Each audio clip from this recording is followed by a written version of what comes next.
Good evening प्यारे बच्चों, स्वागत है आप सभी का आपके अपने चहीते चैनल विद्या कोचिंग इंस्टीट्यूट देहरादून में। मैं लेकर के आया हूँ आपके लिए एलटी के लिए रिवीजन। प्रवक्ता के लिए कहो, पीजीटी के लिए कहो, टीजीटी के लिए कहो या किसी और चीज़ के लिए भी आपके लिए क्या है, ये बैच एक तरह का रिवीजन बैच है। इसमें आपको पोरीफेरा के बारे में बताऊँगा। कुछ पार्ट में डिवाइड कर दिया हमने टॉपिक को, ठीक है, क्योंकि इसको अलग अलग पार्ट में अलग अलग तरीके से थोड़ा सा आपको बता दिया जाएगा। ठीक है, आपका रिवीजन बैच है। आप कोई भी इस प्रकार का एक्सक्यूज बिल्कुल ना रखें कि आप हमको एमसीक्यूज दे दिए या फिर आप हमको किसी और तरीके से बताइएगा। ठीक है, तो आप लोगों के लिए रिवीजन क्लास है ये। जिन बच्चों ने अभी तक भी चैनल को सब्सक्राइब नहीं किया है वो सब्सक्राइब कर लेंगे और शेयर करते रहेंगे, सेशन को आगे बढ़ाते रहेंगे, जिससे कि आपको आगे जानकारी अधिक से अधिक मिलती रहेगी बेल आइकन को प्रेस करने से।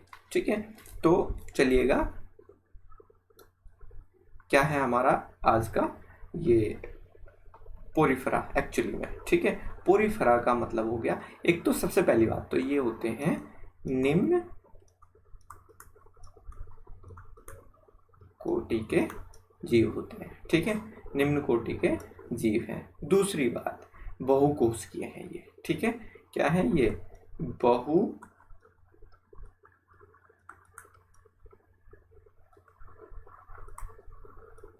ठीक है, बहुकोशिकीय है। बहुकोशिकीय जंतु हैं जिनमें शरीर का गठन केवल कोशिकीय स्तर का होता है। ठीक है, इनमें शरीर का गठन कोशिकीय स्तर का होता है। अच्छा, पोरीफेरा क्यों कहा गया है इनको? पोरीफेरा इसलिए कहा गया है क्योंकि इनमें ये यहाँ पर पोर मिलता है। ठीक है, यहाँ पर आप देख रहे हैं ना चित्र में, ये जो है ना पोर्स मिलते हैं यहाँ पर, इसलिए इनको पोरीफेरा नाम दे दिया गया है, जिसका नाम होता है पोर बियरर। ठीक है, यानी कि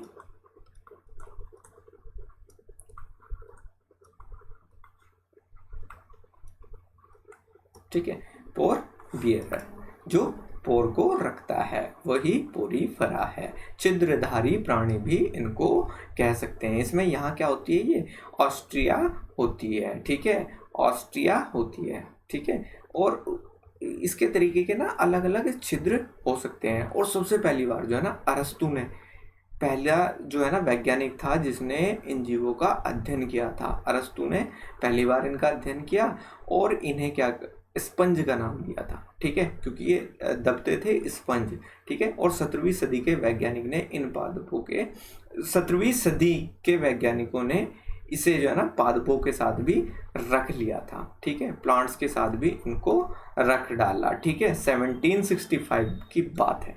क्या बात है भाई, कि एलिस ने देखा कि ये बाह्य जल को जो है ना शरीर में खींच लेते हैं। ठीक है, जितना भी वाटर होता है, ये किसने बताया था, इसमें कैनाल सिस्टम किसने दिया था? एलिस ने दिया था। कब? 1765 में फर्स्ट टाइम ऐसा पता लगा था। ठीक है, और जो है ना उसके बाद बाहर निकाल देते हैं, ये भी उन्होंने पता लगाया था। ठीक है, इसीलिए इन जंतुओं को स्पंज के साथ में रखा गया था। ठीक है, तो इतनी बात समझ आई होगी आपको। पोर बियरर है, स्पंज क्यों बोलते हैं, किसने पहली बार ऐसा देखा था। ठीक है,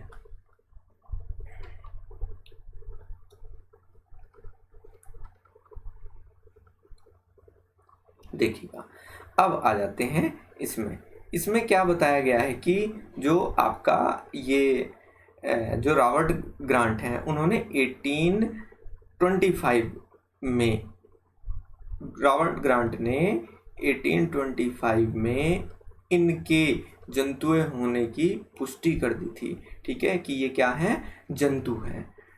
जंतु होने के बारे में पता कब चला था इनका? 1825।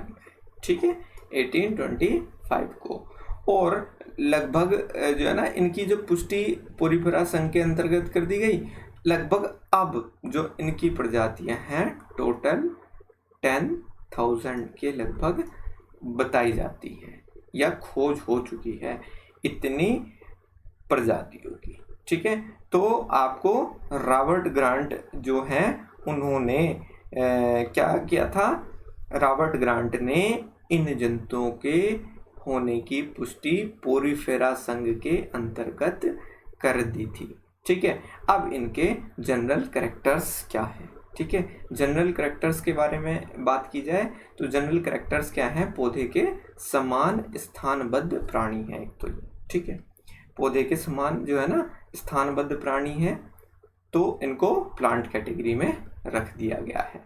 ठीक है, दूसरी बात क्या है कि शारीरिक रचना कोशिकीय स्तर यानी कि सेल्यूलर जो ग्रेड होता है कोशिकीय स्तर का होता है, मतलब शरीर की रचना कोशिकीय स्तर की है। इनमें जो है ना कार्यों के अनुरूप कई प्रकार की कोशिकाएं भी होती हैं। ठीक है, किंतु वे ऊतक नहीं बनाती। ऊतक का मतलब आप समझते ही हैं, ग्रुप ऑफ सेल जो मशीन की तरह वर्क करता है, ऊतक कहलाता है। ठीक है, अब क्या है, ये अपना कार्य स्वतंत्र रूप से, इसी कारण से अपना कार्य स्वतंत्र रूप से करती हैं, अलग अलग सेल, अर्थात एक दूसरे पर निर्भर नहीं रहती कोई भी सेल।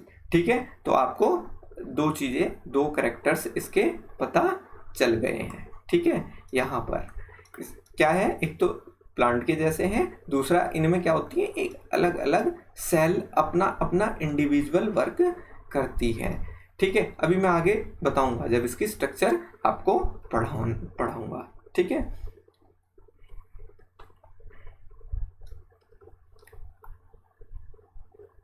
देखिएगा, अब इसमें है कि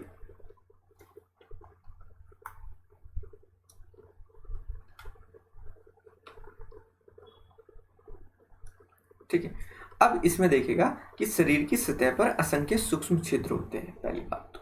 ठीक है, बहुत सारे छोटे छोटे छिद्र होते हैं। ठीक है, दूसरी बात कि स्पंज गुहा होगी इसी की वजह से, जो मेन होता है उसको ऑस्ट्रिया कह देते हैं। ठीक है, और इसकी जो है ना देह भित्ति में जो है ना कैनाल सिस्टम होता है एक टाइप का। ठीक है, कैसा सिस्टम होता है, कैनाल। देखिएगा ऑस्कुलम ये वाला है। ठीक है, आपको चित्र में समझ आ रहा होगा, ऑस्कुलम ये है। ठीक है, ये ऑस्कुलम है। ठीक है, ये ऑस्कुलम है। अब आपको क्लियरली समझ आ गया होगा। ठीक है, अब इसके बाद है कि देह भित्ति में कैनाल सिस्टम है। देखिएगा, कुछ यहां से आता है वाटर, इधर चला जाता है। ठीक है, यहां से आया वाटर, यहां से आया वाटर, इधर चला गया। ठीक है, और इधर से वाटर आया, इधर चला गया। ठीक है, इसी प्रकार से इधर से इधर, और फाइनली ये कहाँ से निकल जाता है, यहाँ ऑस्टिया से निकल जाता है। ये देखिएगा, ये ऑस्कुलम लिखा भी हुआ है यहाँ पर।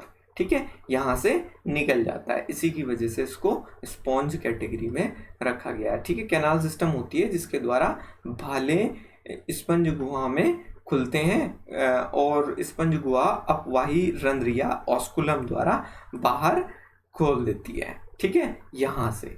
अच्छा, इसके बाद क्या होता है कि पानी की जो धारा है वो जो है ना ऑस्कुलम से होकर जो है ना कैनाल या नालों से होती हुई अलग अलग चैम्बर्स में होकर के निकलती है। ठीक है, हो सकता है ये इस तरीके से हो।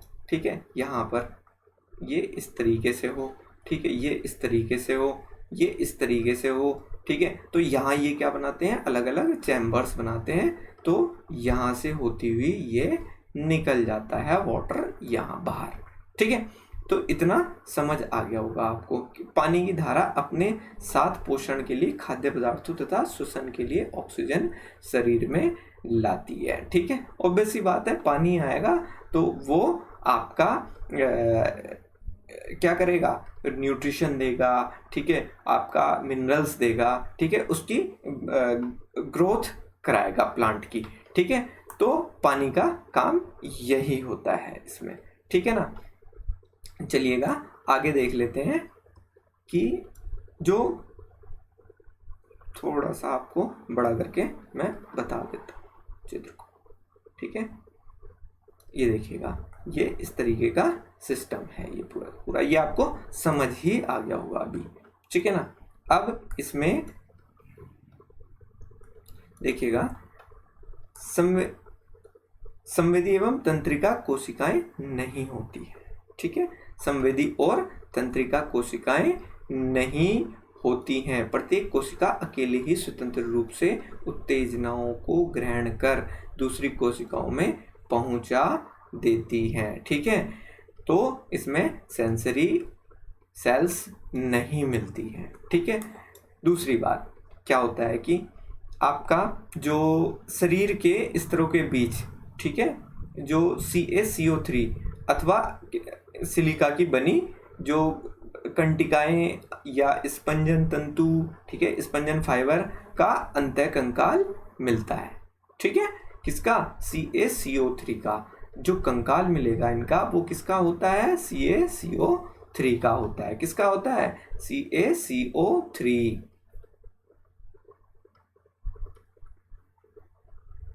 ठीक है, ध्यान रखिएगा इस चीज का। या फिर सिलिका का बना होता है, क्योंकि पानी में क्या मिलता है? ज्यादातर सिलिका मिलता है, इसलिए ये सिलिका का ही होगा। इसके बाद है ये एक लिंगी अथवा द्विलिंगी होते हैं। ठीक है, और जनन अलैंगिक लैंगिक दोनों विधियों के द्वारा इनमें हो सकता है। ठीक है, किंतु जो गोनड्स होते हैं वो अनुपस्थित होंगे। गोनड्स क्या रहते हैं इसमें? एब्सेंट होते हैं। गोनड्स क्या रहते हैं? एब्सेंट होते हैं।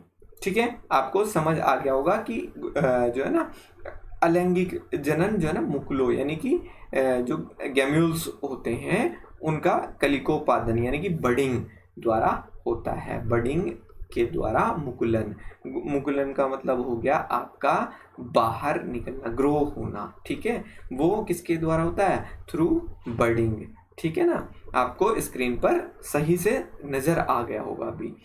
अच्छा, निषेचन जो है ना आंतरिक और विदलन होता है, होलोब्लास्टिक होता है, क्लीवेज होता है यानी कि। ठीक है, इनमें पुनरुद्भवन, ठीक है, या रीजनरेशन की अपार क्षमता होती है। रीजनरेशन होता रहता है इनमें। ठीक है, बहुत ये जो है ना इम्पोर्टेंट टॉपिक है आपके नीट के पर्पज से भी, ठीक है, आपके LT के पर्पज से भी, या आपके अन्य विज्ञान से संबंधित जो भी आपके कॉम्पिटिटिव एग्जाम हैं उनके पर्पज से।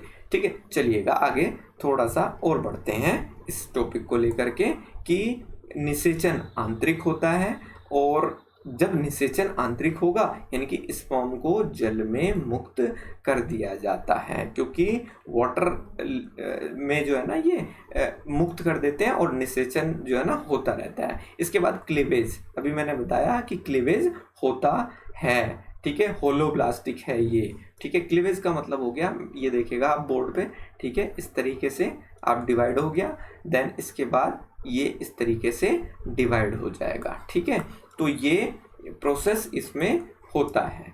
ठीक है,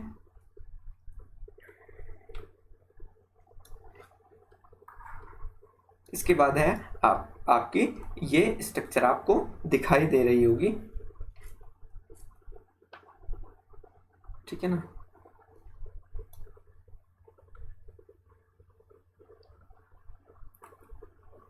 ये स्ट्रक्चर आपको दिखाई दी होगी।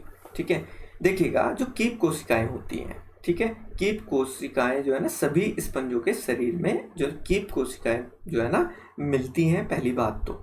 ठीक है, और दूसरी बात ये स्पंज गुहा को या देह भित्ति के कशाभिकीय कक्षों यानी कि आपका जो ये बोलेंगे ना फ्लैजलेटेड चैम्बर को विस्तारित करती है, यानी कि फ्लैजलेटेड चैम्बर्स को बढ़ाती है।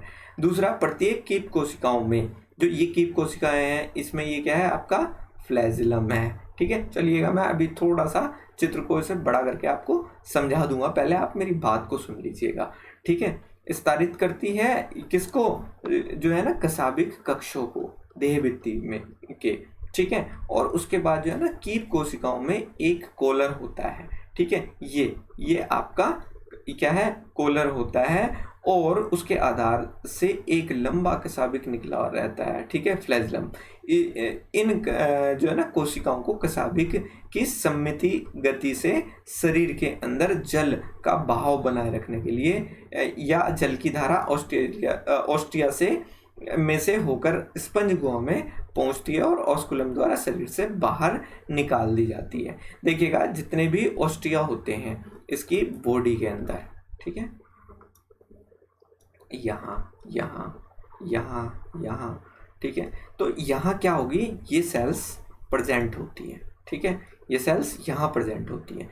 अब यहाँ से ये क्या करेंगी, सपोज करो यहाँ फ्लैजिला है, ये फ्लैजिला है, यहाँ पानी आया, इसको क्या कर देंगे, अंदर की ओर ले जाएंगे, यहाँ का पानी, ठीक है, ये अंदर की ओर ले जाएंगे, और यहाँ से वो जो फ्लैजिला होते हैं वो बाहर ले जाने की कोशिश करते हैं। तो इस तरीके से यहाँ से पानी आता है और यहाँ इधर की ओर को बह जाता है। चलिएगा मैं चित्र को थोड़ा सा बड़ा करके आपको दिखा देता हूँ।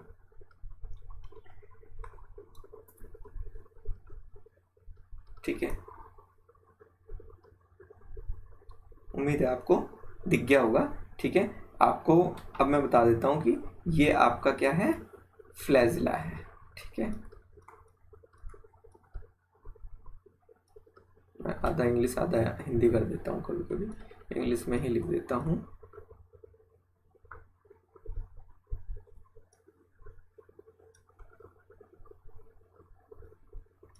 ठीक है, फ्लैजिलम, ये थोड़ा सा, ठीक है, ये यहाँ पर क्या होती हैं, कोलर सेल्स होती हैं।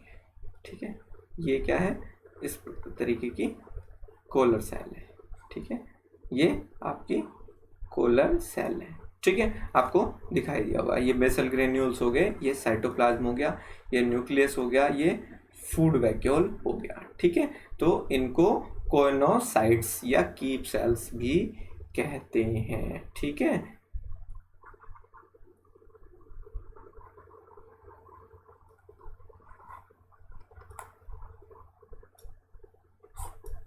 कोइनोसाइट्स भी कहा जाता है।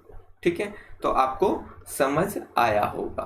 चलिएगा, इसमें आगे इसका क्लासिफिकेशन है वो मैं आपको सेकंड पार्ट में पढ़ाऊंगा।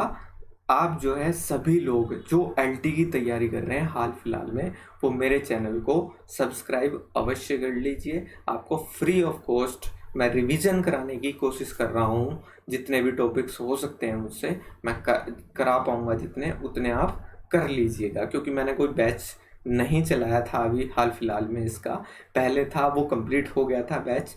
ठीक है, आप लोगों को पता चला है, कुछ लोगों को, कुछ को नहीं पता चल पाया।